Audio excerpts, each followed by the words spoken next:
Hello student, welcome to tech MCQ and theory. Student, इस video में बात करेंगे M1R5 यानी आपको जो इंफॉर्मेशन टेक्नोलॉजी यानी IT tools and network basis का है। हम यहाँ पे इंटरनेट कुछ लिए देखिए, हमने आपकी पढ़ाई स्टार्ट कर दी है और आप पढ़ना भी से शुरू कर दीजिए। यहाँ से हम इंटरनेट से स्टार्ट करेंगे। अभी मैं आपको एक्सेल MS वर्ड वगैरह भी नहीं बता रहा हूँ अभी, ठीक। मैं इंटरनेट की चैप्टर आपको फिनिश करा देता हूँ फटाफट। तो वहाँ पर जो पहला चैप्टर है वहाँ पे है WW, ठीक है। तो यार ये WW होता क्या है? पहले तो आपको WW का पूरा नाम पता होना चाहिए। यहाँ पे देखो, ये संक्षिप्त टिप्पणी लिखने के लिए आएगी। ये क्वेश्चन जो होते हैं ना भाई, मेरे लॉन्ग लिखने के लिए नहीं आते हैं। जो क्वेश्चन लॉन्ग लिखने के लिए आएगा मैं आपको बता दूंगा कि भैया ये क्वेश्चन लॉन्ग में आता है, लेकिन भाई ये WW जो आपका है ना, ये शॉर्ट में पूछा जाएगा। अच्छा, WW होता क्या है? देखिए, आपके क्वेश्चन में आंसर छुपा रहता है, बस आप थोड़ा सा इसका इस्तेमाल करें। WW होता है वर्ल्ड वाइड वेब, पता है ना? ये तो आपको रटा हुआ होगा। अगर आप आईटी के छात्र हैं भाई, इतना अच्छा पढ़ते हैं आप, अगर आप ओ लेवल कर रहे हैं तो आपको WW का फुल फॉर्म तो पता ही होगा, वर्ल्ड वाइड वेब। अब देखिए, वर्ड मन क्या होता है भैया? संसार। वर्ड मन क्या होता है? संसार। वाइड, वर्ड मन फैला हुआ, चौड़ा होता है, ठीक है। संसार में फैला हुआ। वेब, वेब क्या होता है? वेब पेज जब जानते हैं, वेबसाइट, वेब पेज आप बोलते हैं ना, तो वैसे संसार में फैली हुई वेबसाइट, यानी पूरे विश्व में फैली हुई वेबसाइट, यानी WWW। तो यहाँ तो हमने इसकी डिफिनेशन बना दी है भैया कि WW का पूरा नाम वर्ल्ड वाइड वेब होता है। WW या वर्ल्ड वाइड वेब इंटरनेट पर उपलब्ध इंटरनेट कनेक्टेड डॉक्यूमेंट या पेजेस या अन्य रिसोर्सेज का एक समूह होता है। सबसे ये मेन इसकी पॉइंट यही है कि जो हमारा वर्ल्ड वाइड वेब होता है, ये हमारे इंटरनेट पर उपलब्ध इंटरकनेक्टेड डॉक्यूमेंट आपकी या पेज या फिर अन्य कोई भी रिसोर्सेज का एक समूह होता है। जो भी आप भैया इंटरनेट में खोजते हैं ना, समझ लीजिए वो सब WW के अंतर्गत आता है। आपने नेट खोला, जो भी आपने चालू कर दिया, गूगल खोल के, क्रोम खोल के, जो भी आपने सर्च करना शुरू कर दी भैया, वो सब आपके WW के अंतर्गत आता है। जिसमें भैया आपके जो आपस में लिंक होते हैं, डॉक्यूमेंट, पेज या फिर कोई भी रिसोर्स, आपस में क्या होते हैं? लिंक होते हैं, ठीक है। ये एक बहुत ही बड़ा नेटवर्क होता है, यानी हम कहें भैया ये विश्वव्यापी होता है, यानी पूरे वर्ल्ड में फैला हुआ होता है। देखिए, यहाँ पे ये एक बहुत बड़ा नेटवर्क होता है, वहीं पूरे विश्व में फैला हुआ था, मैंने आपको बताया ना। जहाँ billion of hyper text file, यानी मैं 10 5 की बात नहीं कर रहा हूँ, यहाँ पे बिलियन, हज़ारों, करोड़ों में, करोड़ों अरबों में यहाँ पे हाइपर टेक्स्ट फाइल और वेब पेजेस आपस में लिंक्ड है। मैंने आपको बताया था। देखिए, हाइपर टेक्स्ट क्या होता है? हाइपर टेक्स्ट और हाइपर लिंक दोनों में डिफरेंट होता है। मैं आपको इसके लिए एक सेपरेट वीडियो में बना के मैं आपको बता दूंगा कि हाइपर टेक्स्ट और हाइपर लिंक ये भी पूछा जाता है, ठीक है। मैं आपको इनके बीच में डिफरेंस भी बता दूंगा और ये अच्छे से आपको बता दूंगा, क्योंकि हाइपर टेक्स्ट भी अलग होता है और हाइपर लिंक भी अलग होता है। थोड़ा थोड़ा सा काम दोनों का एक ही होता है। हाइपर लिंक का होता है एक दूसरे को कनेक्ट करना ही होता है, लेकिन ये क्या करता है? हाइपर टेक्स्ट और hyper link. Hyper text only, देखिए इसका नाम ही हाइपर टेक्स्ट है, ये टेक्स्ट को ओनली हाइपर करता है, ठीक है। तो हम यहाँ पे कह सकते हैं ये बिलियन यानी करोड़ों, अरबों, खरबों हाइपर टेक्स्ट फाइल और वेब पेज इसमें आपस में लिंक्ड हैं। अब सोचिए भैया, अगर पूरे विश्व में फैला हुआ है तो जाहिर सी बात भैया, यहाँ पे अरबों खरबों यार यहाँ पे वेब पेज, वेबसाइट हैं। आप जैसे देखिए, इंटरनेट खोलते हैं, सर्च करते हैं, तो आप देखते होंगे ना कितना फैला हुआ होता है। जहाँ कोई भी वेबसाइट अगर आप सर्च करते हैं, उसके 50 तो पहले से नीचे उसके दे जाते हैं सजेशन। यहाँ पे इतना देखिए, इतना फैला हुआ है, इतना लोग इसमें जुड़े, इतना लोग बनाते हैं, इतना। तो यहाँ पे हम बोल सकते हैं कि यहाँ billion of hyper text file और वेब पेज आपस में लिंक्ड हैं, और यही वेब पेजेस के ग्रुप को वेबसाइट कहा जाता है। देखिए, यहाँ पे एक क्वेश्चन बनता है सर कि वेबसाइट किसे कहते हैं। क्वेश्चन इंटरेस्टिंग है, वेबसाइट किसे कहते हैं? तो भैया वेब पेजेस के ग्रुप को, यानी देखिए यहाँ पे जैसे हमारा एक पेज है, ठीक है। अब एक पेज, 2 पेज, 3 पेज, यानी हज़ारों पेज मिल गए, क्या होगा? एक वेबसाइट बना दिया, यानी 8 10 वेब पेज मिलके एक वेबसाइट बना दिया। तो हम यहाँ पे बोल सकते हैं connection of web pages is called website. अगर आपका क्वेश्चन ये देखिए, ऑब्जेक्टिव में भी पूछ सकता है कि वेबसाइट किसे कहते हैं, तो वेब पेजेस के ग्रुप को हम वेबसाइट कहते हैं, ठीक है। अंडरस्टैंड? क्लियर हो गए? तो यहाँ पे एक और डेफिनेशन यहाँ पे बनती है वेबसाइट के, कि वेबसाइट किसे कहते हैं। बहुत ही आसान है यार, आप बोल दो कि वेब पेजेस के समूह को हम वेबसाइट कहते हैं, बस क्वेश्चन क्लियर हो गया, ठीक। तो यहाँ पे हमने कुछ पॉइंट लिख दिए हैं। अब देखिए, वर्ल्ड वाइड वेब आया भैया, किसने लाया वर्ल्ड वाइड वेब को? ये भी तो पता होना चाहिए, यही तो मेन पॉइंट है हमारे WW का। ये हमारा WW है, इसको लेकर कौन आया? तो जब भैया हमारे WW के आविष्कारक थे वो टिम बर्नर्स ली थे, ठीक है, जिन्होंने वेब डब्ल्यू को बनाया, निर्माण किया। और ये W3C के डायरेक्टर भी थे। देखिए W3C होता क्या है, ये भैया वेब मानकों को इंक्रीज करने वाला, बढ़ावा देने वाला एक मानक होता है, मानक माना गया है। तो जो हमारे टीम बर्नर्स-ली साहब थे ना, वो W3C के डायरेक्टर भी थे। W3C का फुल फॉर्म क्या होता है? World wide web consortium. देखिए W3C कुछ नहीं लिखा भाई, ये जो W 3 बार होता है ना, उसी को W3 कर दिया है, और जो होता है वो कंसोर्टियम होता है। ये क्वेश्चन भैया एक बार जनवरी में आ चुका है, IT वो internet technology and web designing में पूछा गया था। W3C का फुल फॉर्म यानी वर्ल्ड वाइड वेब कंसोर्टियम। बहुत ही यार पता नहीं क्वेश्चन कहाँ से देते, ऑब्जेक्टिव पता नहीं कहाँ से घुमाते। देखिए सब कुछ भैया थ्योरी से होता है, अगर आप थ्योरी आपको याद है ना, तो आप ऑब्जेक्टिव भी कर लेंगे, ट्रू फॉल्स भी कर लेंगे, और matching word fill in the blanks आप सब आसानी से सॉल्व कर सकते हैं भैया, अगर आपको थ्योरी अच्छे से समझ में आती है। ठीक है, तो आप ये W3C का फुल फॉर्म याद रखिए, क्वेश्चन में आ सकता है, world wide web consortium. Okay, clear हो गया।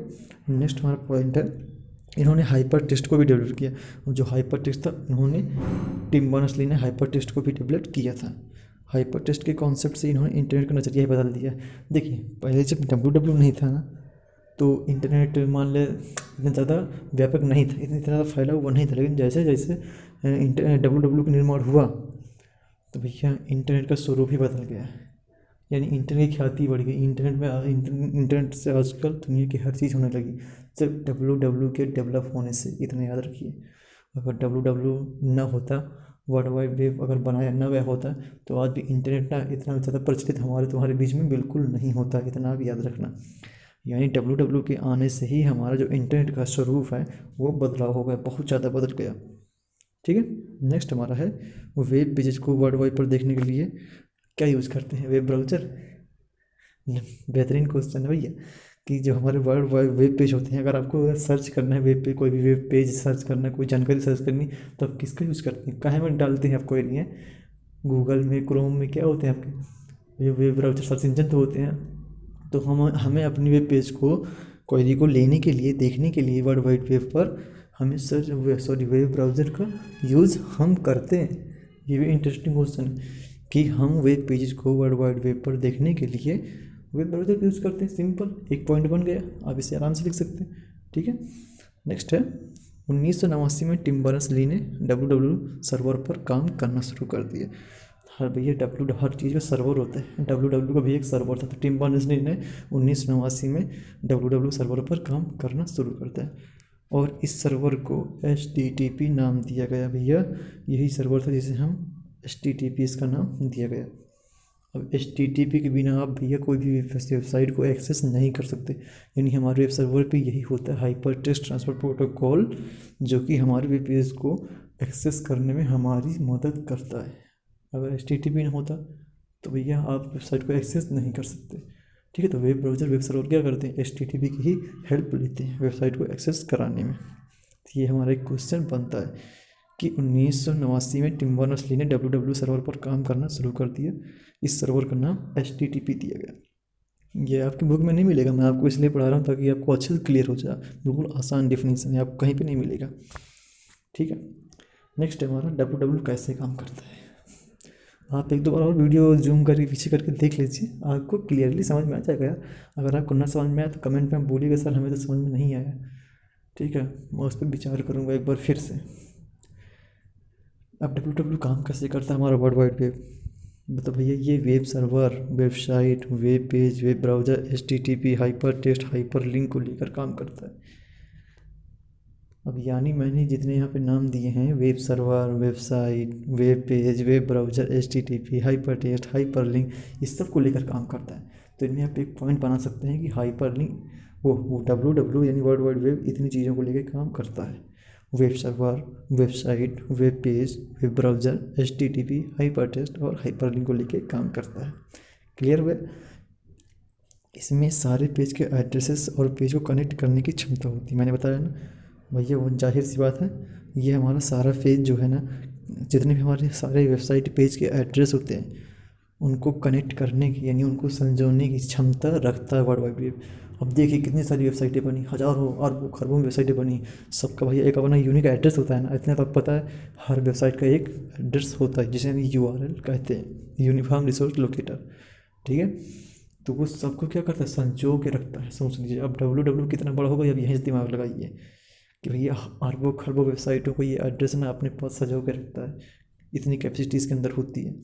जब एक यूज़र वेब डॉक्यूमेंट को ओपन करता है तो इसके लिए वह एक एप्लीकेशन का यूज़ करता है। मैंने अभी क्या बताया था, जब आपको कोई वेब डॉक्यूमेंट को ओपन करना है वेबसाइट को, तो इसके लिए आप एक एप्लीकेशन का यूज करेंगे जिसे हम वेब ब्राउज़र कहते हैं। बात तो वही है ना, बिना वेब ब्राउज़र के आप कहाँ कोई वेब डॉक्यूमेंट ओपन कर सकते हैं। इसके लिए आपको एक सॉफ्टवेयर की एप्लीकेशन की ज़रूरत पड़ेगी, उसी के द्वारा हम एक्सेस कर सकते हैं। उसे हम बोलते हैं क्या, वेब ब्राउज़र। ठीक है, इन वेब डॉक्यूमेंट को वेब प्रोग्रामिंग लैंग्वेज द्वारा लिखा जाता है। सिंपल सी बात भैया, जितने हमारे वेब पेज होते हैं ना, इनकी एक प्रोग्रामिंग लैंग्वेज होती है। HTML नाम सुना होगा आपने, जावास्क्रिप्ट वगैरह, कुछ वेबसाइट कुछ प्रोग्रामिंग लैंग्वेज होती हैं जिनके द्वारा हम वेब पेज को डिजाइन करते हैं। तो एक पॉइंट हम ये भी लिख सकते हैं कि इन वेब डॉक्यूमेंट को बनाने के लिए भैया वेब प्रोग्रामिंग लैंग्वेज का यूज़ किया जाता है, या वेब प्रोग्रामिंग लैंग्वेज द्वारा ये हमारी वेबसाइट लिखी जाती है। ठीक है, इंपॉर्टेंट पॉइंट है, देख लीजिएगा। नेक्स्ट है हमारे, इसमें हमने 2-4 पॉइंट लिख दिए हैं। जब आप एक डोमेन का नाम लिखते हैं, यानी आपको किसी वेबसाइट पे जाना है, सपोज करिए www.sarkarijal.com एक वेबसाइट है ना, ऑफिशियल गवर्नमेंट वेबसाइट है www.sarkarijal.com। ठीक है, आपने उसमें डाला तो इसी को भैया हम URL कहते हैं, यूनिफॉर्म रिसोर्स लोकेटर। हमने डाला www.sarkarijal.com, हमने वहाँ पे सर्च किया तो ये जो URL होता है इसका फुल फॉर्म होता है यूनिफॉर्म रिसोर्स लोकेटर। यानी ये लोकेट करेगा, ये ढूंढेगा कि आपने क्या कीवर्ड डाला, इसका डोमेन क्या है, ये उसी हिसाब से आपको सर्च करके उस वेबसाइट तक पहुंचाएगा। अंडरस्टैंड। तो भैया जब हम एक डोमेन का नाम लिखते हैं जैसे www.sarkarijal.com, तो इसे हम URL कहते हैं। ठीक है, नेक्स्ट है www को चलाने के लिए आमतौर इंफॉर्मेशन टेक्नोलॉजी का यूज़ किया जाता है। भैया इंफॉर्मेशन टेक्नोलॉजी क्या होती है, IT, यही भैया सेक्टर होती है। ऑनलाइन दुनिया में जितनी भी चीज़ें होती हैं ना, IT के अंदर ही आती हैं। आप लोग भी IT के छात्र हैं, IT के कोर्स कर रहे हैं, O लेवल A लेवल, ये सब IT के ही कोर्स होते हैं। ठीक है, आप लोग इंफॉर्मेशन टेक्नोलॉजी के छात्र हैं, थोड़ा सीरियस होकर पढ़िए। ठीक है, तो www को चलाने के लिए आमतौर पर इंफॉर्मेशन टेक्नोलॉजी का यूज़ किया जाता है, जैसे URL, वेब ब्राउज़र, HTTP और HTML। मैंने आपको बताया था शुरू में, जब मैंने आपको पॉइंट बताया था, मतलब www इन चीज़ों को लेके काम करता है। लेकिन www को चलाने के लिए भी कुछ चीज़ें होती हैं, जैसे URL, वेब ब्राउज़र, HTTP और HTML। यानी वेब ब्राउज़र होगा तभी आप URL डालेंगे उसमें, ठीक है, HTTP को एक्सेस करेगा और HTML उसको बनाएगा। तो कुछ चीज़ें इसमें भी यूज होती है, तो आप इसे बना सकते हैं। नेक्स्ट हमने पॉइंट लिख दिया है, इन सभी के बिना www एग्जिट नहीं होता। जाहिर सी बात है भैया, URL, वेब ब्राउज़र, HTTP या फिर HTML, जब ऐसी चीज़ें कोई नहीं होगी तो इसका जो हमारा www वर्ड वाइड वेब वो खुल ही नहीं सकता, एग्जिट हो ही नहीं सकता, बन ही नहीं सकता। ठीक है, तो ये सब चीज़ें मदद करती हैं। ठीक है, आपको समझ में आया। एक बार आप और वीडियो को यार पॉज करके पीछे करके फिर से बैक करके देख लीजिए, आपको अच्छे से क्लियरली समझ में आ जाएगा। फिर भी आपको कोई प्रॉब्लम है या फिर कोई दिक्कत है, कन्फ्यूजन है, मेरे दिए गए नंबर पे आप कमेंट कर सकते हैं, या मेरे कमेंट बॉक्स में कमेंट कर सकते हैं। O लेवल के द्वारा कोई भी इंफॉर्मेशन, आपको जानकारी आपको कन्फ्यूज कर रही है तो आप तुरंत मेरे नंबर पर कॉल करिए, मैं आपको बिल्कुल सर्टिफाइज कर दूँगा। ठीक है, अगर आपको कोई दिक्कत है तो आप कमेंट बॉक्स में कमेंट कर सकते हैं कि सर हमें ये डिफिनीसन समझ में नहीं आई। ठीक है, आशा तो करता हूँ पहली बात तो आपको समझ में आ ही गई होगी। ठीक है, तो मिलते हैं नेक्स्ट वीडियो में भैया।